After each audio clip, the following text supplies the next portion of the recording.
So one of my favorite things to do is cartoon animals, especially Pallas cats. They were a big hit on Instagram, so I'm going to draw some more. Let's get into it. All right. Look at this. Just look at this fat guy. So we're just going to start out with that big kind of, he's got a head like a squash starburst. But yeah, I always start out with the shape of the head that I always get wrong, and then I have to change it a bunch of times. But you know, that's the currency we deal in as artists. It's all about just making mistakes and fixing them, and then eventually even your mistakes look good. I wouldn't say that I'm there. I'm definitely not, but I am obsessed, so I take the time to fix my mistakes. But one of the biggest things, I would say, even in the last month or so, and it's not like it's difficult information, but it's just using this big brush, this fatter brush, Sketchmaster 2. You can download all my brushes in the show notes. It's really the description. I'll call it the show notes because that makes it sound fancy, even though it's not. It's not really fancy at all. It's not really a show, but that's okay. But just drawing really fast and using this fat brush has really helped me out. And also drawing all the shapes first, like drawing the whole thing at once, like just drawing the head. I feel like that takes a lot away from it when you just concentrate and draw the head first. Like, I don't mean the shapes of the head, I just mean like the details of like the eyes and things like that. So now I get most of the shapes, his little toesies. I get most of the shapes taken care of first. I had to go back and make sure that I was actually recording audio. That's actually not going to make sense because, so basically I'm filming the audio not exactly as I'm drawing, because I wasn't talking when I was recording this. I was just kind of concentrating on the drawing. And usually what I used to do a lot is I would listen to like a podcast or listen to music or even watch like YouTube videos, like things that I don't have to really pay that much attention to. I would just watch that while I'm drawing. But now, since I record everything, I can't really watch that much if I'm doing the audio at the same time. So this one I was going to put out silently, but I mean, it's kind of like, I don't know, I feel like it's kind of boring. Let me know. Maybe it's soothing to watch someone draw without any audio, but I feel like you kind of want to hear like my thoughts on the process. And I can deliver my thoughts like after I draw, because I do everything the same way. So, but anyway, back to business. So now I'm just sort of, just fixing the head, just getting the shape of like that fur. There's sort of like a squat snow leopard type head, and just getting all the proportions right, and just trying to figure out a cheat basically for the next step, for like the next sketch. This is basically just like a cheat sketch. It just gets all the shapes there, gets everything in its place, where I want the feet to be, this and that. So then the next one, when I maybe they call it tie it down. I feel like maybe that's what they call like tying a sketch down in animation. I don't know. I have to watch some more Aaron Blaze animations and stuff like that. But I think they do like a rough, and then maybe they tie the sketch down and then do the line work. But that's sort of like what I'm doing here. I could be way off. Definitely let me know if I'm way off. I could just be talking bro science, 100%. But and here I'm actually getting a little bit ahead of myself, because I shouldn't be really going into this much detail, but it's hard. Like I love just like kind of moving fast. Like I want it to look good and I want it to be done. But, sometimes I really have to slow down. And the consequences of moving too fast and really putting in the details of the face and things too early is that you can kind of get ahead of yourself, and then later on you'll have to change it. Like you'll draw a lot. I'm actually changing it now, as you can see. Like I'll get ahead of myself, and then I'm like, this doesn't have the look I want. Like it doesn't have the feel I want. And sometimes I have to get out of the mindset of doing these big shapes and things like that when I'm doing details like this. So for me, I just feel like it doesn't really mesh. I need to do one whole thing, do the body, do everything, and then switch to a different brush, and then kind of get to work on the details. But it's all part of the process. I mean, eventually I'll get faster at it, but I'm sure you know how it is when you just, I don't know, sometimes you're just drawing things and it just doesn't seem to look right. Also give yourself like warm up, like warm up drawings. Like I kind of hate that term. Like when I see it, like I don't know why I despise it so much, but I like warm up doodles, and they're just like these amazing doodles, and I'm like, my warm up doodles are garbage. They're terrible. But yeah, it's really true. Like I'm sure, like if you notice when you start drawing sometime, like if it's a new day or a new night, I always draw like it at night more often. After bedtime, when the world sort of quiets down, except for the cats in the backyard, the wild cats come and visit me. Usually around like either like between 9:30 and 10 they'll come, and if I don't see them then they'll any time on later in the night, or like 3 a.m., 4 a.m. Right when I'm about to go to sleep, I'll look outside and one will be just standing there by the bowl, just staring up at the window, waiting for me to go out and feed them. So, and of course I do. You have to. The rascals. But anyway, so yeah, I gotta get the head shape right. And as you can see in the photo, the ear is in line with like the back, like that back curve. So I think that's what I'm seeing here. Is just I have to, you just kind of have to, little things. Like it doesn't really make that big of a difference, but for me, like I'm a perfectionist, so there's just certain things that I want to get. There's just certain things that I want to get right, and then it's just like a fine line between like cartooning and then like getting the proportions, but the general proportions I usually try to get right. Otherwise, it can sort of look like a different animal. So I think that's why I try to stick to the proportions and things like that, is because it can really start to look like a different animal if the nose is too low, or if the legs are too long or too short. So I like to stay true to the animal to some extent.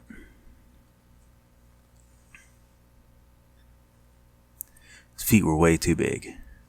I have to give him little cream puffs. As you'll see, I do another Pallas Cats video, and I think I go more in depth about the anatomy of cats' toesies, in which I call little cream puffs, because they're little puffs, murder puffs with their sharp nails. Definitely murder puffs.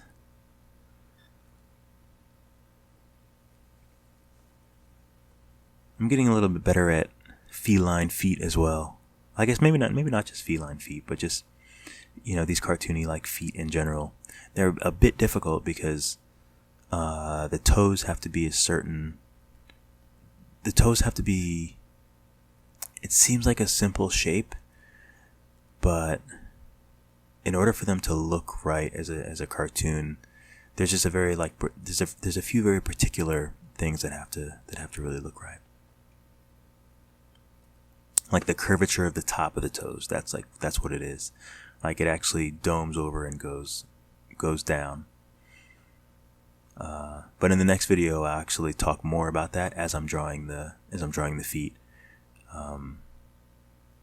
So make sure you check out the next Pallas Cats video as well. And that one I'm doing the audio as I'm drawing. But feet are difficult. Now the eyes are tough for me too, because I have I hold a very high standard for how I want the eyes to look, and how and they really have to look right. Like, you know, I'll draw it and then I'll not stand back. I don't stand up, but I'll move back and then I'll kind of look at the eyes and just see if they look natural. Like, that's probably one of the most important things about my art and things about my process of drawing. And it should be with yours too. A really cool thing you can do is go back to your old drawings and fix them. Like, fix them up. Like, see if you can see why you've improved over the years, because you've definitely improved. But it's good to go back and look at your old drawings and then see how you improve. Now for me, and this is definitely bro science again, but I feel like when I go look at my old drawings, I'm like, oh no, I don't want to look at this too much, because it's gonna revert my mind back to like when I was like to these practices, like the way I was drawing. And I don't think that's the case. I might do a video of just going back to my very first, like last year, my very first like animal sketches and cartoons and things like that, and just fixing them up with all the information that I know now. Because and it's just a good way to just kind of know like where you came from, and just to see the imperfections, just see like what I was doing then and what I have to make sure I can't do, so history doesn't repeat itself. That's a little dramatic of a comparison, but that's what happens. I'm definitely not a scholar. All right, so yeah, this is the fun part. Like when you start to kind of tie down. Oh my God, I'm gonna start using that all the time now. I can tell that I've adopted that term, so hopefully it's not obnoxious. I never mean to be obnoxious. Mostly silly, but not obnoxious. Always silly. I sing a lot in person too. If I'm in a good mood, I'm singing. Doesn't matter where I am. Not like loud, like the annoying kind of singing, but I always have a tune in my head going. I love his little fat toes. Gotta make the toe beans. Obviously, I gotta make the toe beans. Give him fat little plump toe beans. Oh, I can tell when I'm contemplating there.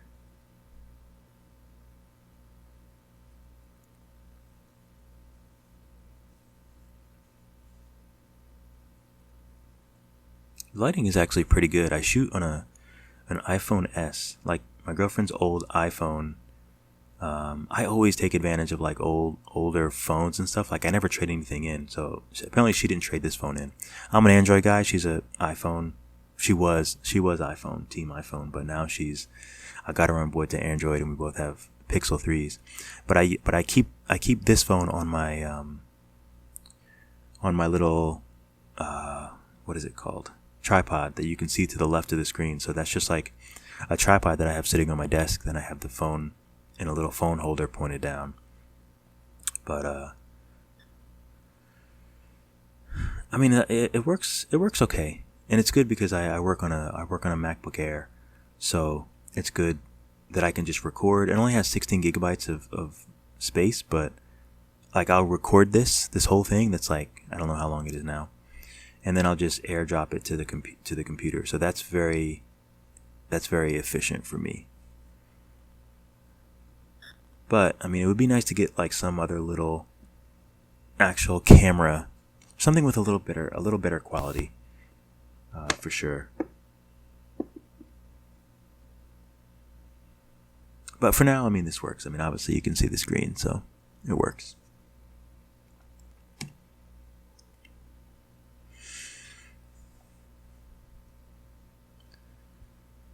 going back and changing the eyes. It's a common occurrence. I thought those eyes didn't even look bad, but you know, when I'm in the groove. Oh, that was my little animation that I made the other day. I have to make some more little like drug-free Dave animations, and it's really fun to make them, but they just take a long time and I get obsessed. Yeah, I think I just wanted maybe like more simple eyes. Figure out which way he's looking. But for me, like, I love this stuff. Like, this is the fun stuff. When you have the hard work is pretty much down, and then it's just figuring out like the expression, where you want the eyes to look. Sometimes it could be a nightmare. Like in the previous tutorial with the cute little squirrels, and their eyes were so difficult to figure out how to do right. Because, it's a lot easier with creatures like us that have their eyes like in the front of their face and close to their nose.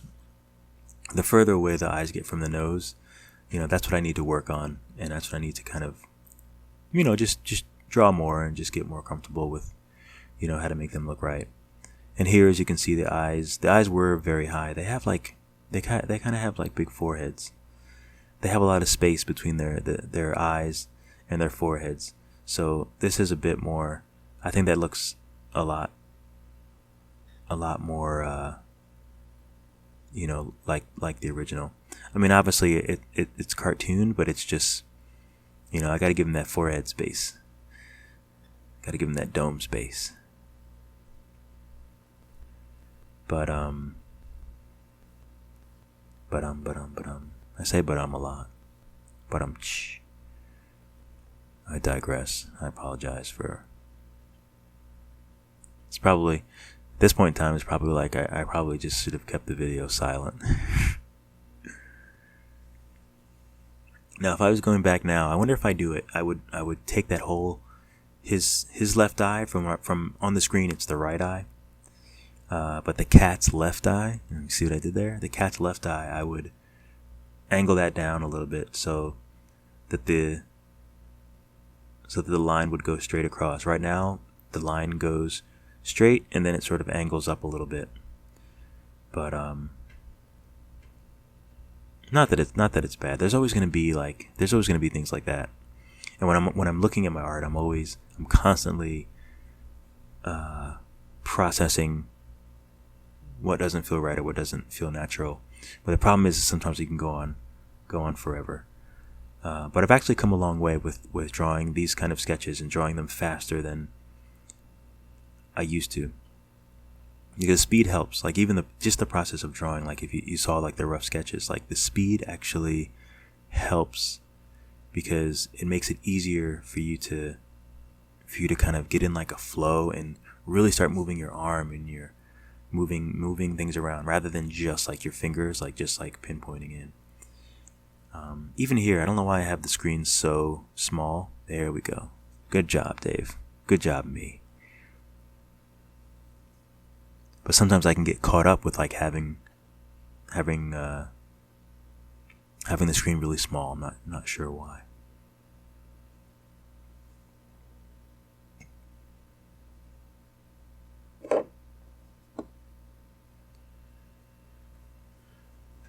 All right, back to the eye. And even though I don't really see problems, like even now, like watching it back, like the eyes like look fine, but when I change them, they do look better. Like even when I'm looking at it now, it's like I make tiny little adjustments and they look better. And now I'm looking at his ears on the photo and they just look a little lower. And I'm just adjusting it. Like I'm just kind of looking and just seeing like, oh, like what can I do to sort of improve? And even though these things are very, very minute, if I do like 10 minute things, those together make some interesting, they can really impact the way that the art looks. So I just try to do them because if I don't, then I'm just being lazy. If I see something that needs to be changed and I don't, it's pure laziness. But that's just the process.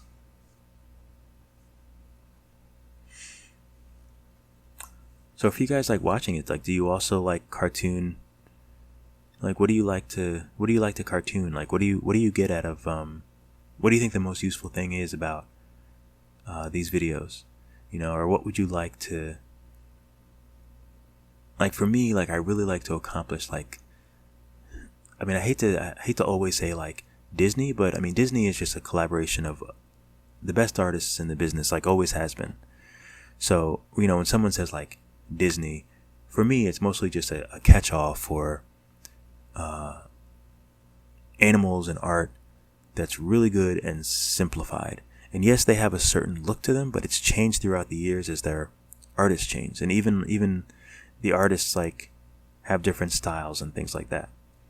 So for me, I try to make this like a Disney type style, and all that means is like that you can see that it's a Pallas cat, that it's expressive and emotive, and of course anthropomorphic. Did I say that right? I was trying to pause in my head so I could just sound really, really smart and like say it without messing it up. Anthropomorphic. I think that's correct. But but it's really just keeping it simple. You know what I mean? It's just like the standard of like what we've seen of animals, that everything just feels natural as a cartoon. That's pretty much like what I go for. Like, I want it to look like what it's supposed to be, and I want the proportions to be right, and I want the expression to be anthropomorphic but still come through as the creature that it is.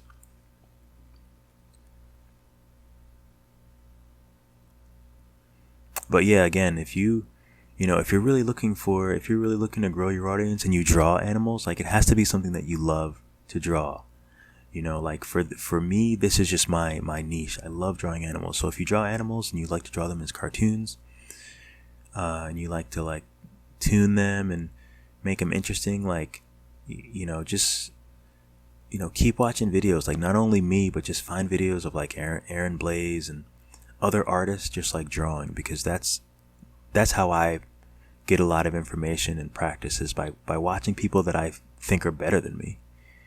um and just artists that are good, and artists that I look at their work and I'm like, man, I wish I could do that. I could never. I don't know how they work that out. Like, that's what I like to see. It's constantly like looking up and just admiring the people. There we go. I knew I was gonna bring that line down. I noticed it earlier, so obviously I didn't miss it when I was drawing it. But yeah, I mean, that's why I like posting these. I mean, it's not really, I don't really feel like I'm this like great amazing artist, but I've picked up a lot from watching other artists. Oh, so I guess in the video. Okay, so this is just the music in the video. So let me shut up, because now the music's gonna be playing twice. So yeah. All right.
Thanks so much for watching. I really appreciate it. Give me a like and a subscribe, and be sure to follow me on Instagram at DrugFreeDave. As always, keep drawing, and I'll see you in the next video.